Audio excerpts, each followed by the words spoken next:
Minha irmã engravidou aos 15 anos e ela foi tão sufocada pelos meus pais durante a gravidez que ela tirou a própria vida quando o bebê nasceu. Tenho 22 anos e tenho uma irmã de 15 anos de idade. Meus pais sempre foram muito conservadores, muito controladores. Nunca deixou a gente sair, nunca deixou a gente ir em casa de amigo, nunca deixou a gente ir no shopping com uma amiga, nunca deixou a gente passear no fim de tarde com uma amiga. Meu pai, pra minha mãe, amiga minha tinha que ser minha irmã e amiga da minha irmã tinha que ser eu. Porém, a gente sempre fez amigos, então não podíamos ir na casa deles. Quando eu completei 18 anos, eu recebi uma proposta de emprego fora do meu bairro. Os meus pais não queriam que eu fosse. Eu tinha terminado o ensino médio. Como eu já tinha 18 anos, eu tive que bater o pé e falar pra eles, não, eu não vou ficar aqui, eu vou ir sim, é uma oportunidade boa pra mim e eu vou ir. Eu fui. Naquele momento ali, meu pai disse que se eu fosse, eu não precisaria mais voltar pra casa. Eu decidi ir mesmo assim. Nessa época, minha irmã tinha apenas 11 anos de idade. E eu lembro que por diversas vezes a minha irmã chegou a chorar, pedindo pra que eu não fosse, pra que eu não deixasse ela ali sozinha com os meus pais. Eu sabia que a vida dela ia ser muito pior ali. Eu não tinha o que fazer. Eu precisava buscar algo que fosse melhor pra mim. Então eu fui. Eu e a minha irmã, a gente continuou se falando, mesmo contra a vontade dos meus pais. Minha mãe também sempre me mandava dinheiro, mesmo contra a vontade do meu pai. Eu segui a minha vida. Quando a minha irmã completou 14 anos, ela comentou comigo que tinha conhecido um menino na escola, que ela estava apaixonada por ele, mas eu não sabia que ela já estava tendo envolvimento a mais. Até que ela contou pra mim que estava grávida desse menino. E eu tava bolando um plano de ajudar ela sem que os meus pais descobrissem. Porém, o meu pai, que sempre foi uma pessoa que vigiava os passos da gente 24 horas por dia, acabou descobrindo. E ele acabou transformando a vida da minha irmã no inferno. Primeiro que ele deu uma peia na minha irmã. Nessa época, minha irmã já tava com 2 meses de gravidez. Foi quando ela descobriu. Ele deu uma peia nela, gente, tão bem dada. Gente, meu pai era uma pessoa muito ruim. Ele levou ela pro meio do mato, longe da minha mãe, que a gente morava num sítio. Ele levou ela pro meio do mato e deu uma peia nela lá, dela não aguentava vir pra casa. Depois meu pai veio pra casa, falou com a minha mãe.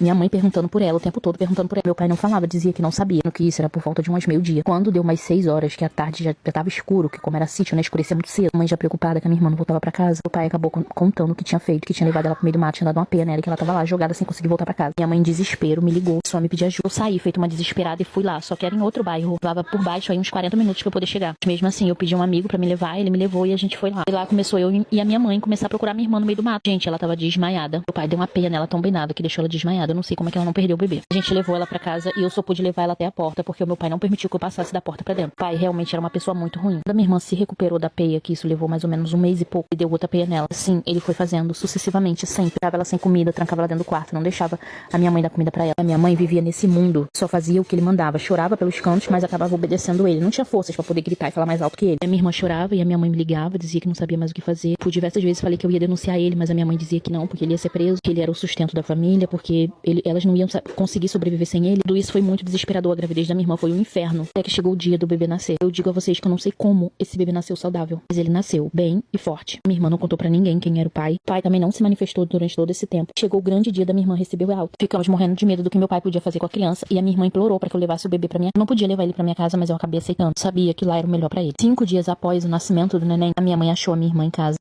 Parte 2. 5 dias após o meu sobrinho ter nascido, a minha mãe achou a minha irmã dentro de casa sem vida. Ela foi tão sufocada pelos meus pais que ela não aguentou. E sim, gente, é claro que eu me culpo bastante por não ter enfrentado meu pai, por eu não ter levado ela pra minha casa. Mas a minha irmã era de menor, tinha apenas 16 anos.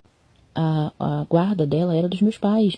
Eu não podia simplesmente entrar lá e pegar a minha irmã e levar. Eu saí da casa dos meus pais, mas eu saí sem a bênção do meu pai, tanto que eu não podia nem pisar dentro de casa. Eu não queria essa vida pra minha irmã. Eu tinha perdido o emprego que eu tava trabalhando, tanto que quando eu levei o meu sobrinho pra minha casa, nem leite pra ele eu tinha pra poder comprar. Meus amigos foi que me ajudaram e mesmo assim a gente só tinha condições de comprar leite normal. A gente não tinha nem dinheiro pra fórmula. Então realmente era uma situação muito complicada. Não era simplesmente pegar ele e levar pra morar comigo. Minha mãe sim, era a pessoa que podia ter feito alguma coisa e não fez. Mas eu acho que no fundo ela não sabia que ia terminar desse jeito. A minha irmã foi, mas ela deixou uma carta, e nessa carta ela falou quem era o pai do filho dela. Ele era casado, tinha 22 anos, e hoje o meu sobrinho é criado por ele. A esposa dele, quando soube da criança, se separou dele, e ele, até hoje, ele tá sozinho. Meu sobrinho tem 5 anos, e até hoje ele tá sozinho. Ele cria meu sobrinho juntamente com a mãe e o pai dele, que parecem gostar muito do meu sobrinho. A minha irmã pediu na carta para que meu pai que a gente nunca permitisse que meu pai chegasse perto do filho dela. Uma parte, assim, que me deixou bem triste, é que ela também colocou na carta, se a minha mãe não largasse do meu pai, que não era para permitir que a minha mãe chegasse perto dele também.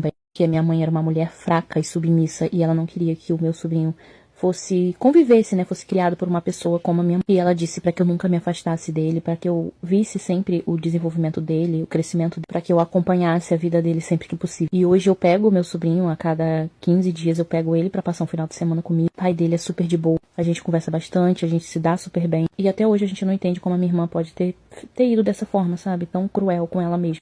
Ele chegou a comentar comigo que se a minha irmã lá atrás tivesse falado pra ele que tá por tudo que tava passando, porque ele também não sabia que a minha irmã tava grávida. Quando a minha irmã deixou a carta, foi que a gente fez o teste de DNA e realmente deu positivo que ele era o pai. Ele disse que se a minha irmã tivesse pedido ajuda pra ele podia ter tentado ajudar, sei lá, de alguma forma. Mas ele também não tinha como ficar perguntando ela, nem procurando ela muito, porque ele também era casado, né? 8 meses depois que a minha irmã se foi, a minha mãe separou do meu pai. O meu pai foi morar em outra cidade, não temos mais notícia dele. A última notícia que tivemos era que ele estava gastando todo o dinheiro dele em bebida, que ficava pela rua jogado, bebendo. E a minha mãe, ela segue vivendo a vidinha dela com uma tristeza enorme no olhar. Eu acho que no fundo, ela sabe da parcela de culpa que ela tem, todos nós sabemos. E isso que é o mais difícil, é conseguir lidar com essa culpa que fica na cabeça da gente. Meu sobrinho tem 5 aninhos e é a cara da minha irmã, é o jeitinho todo da minha irmã. E é a única lembrança que a minha irmã deixou, e hoje somos muito felizes por ter ele na nossa vida.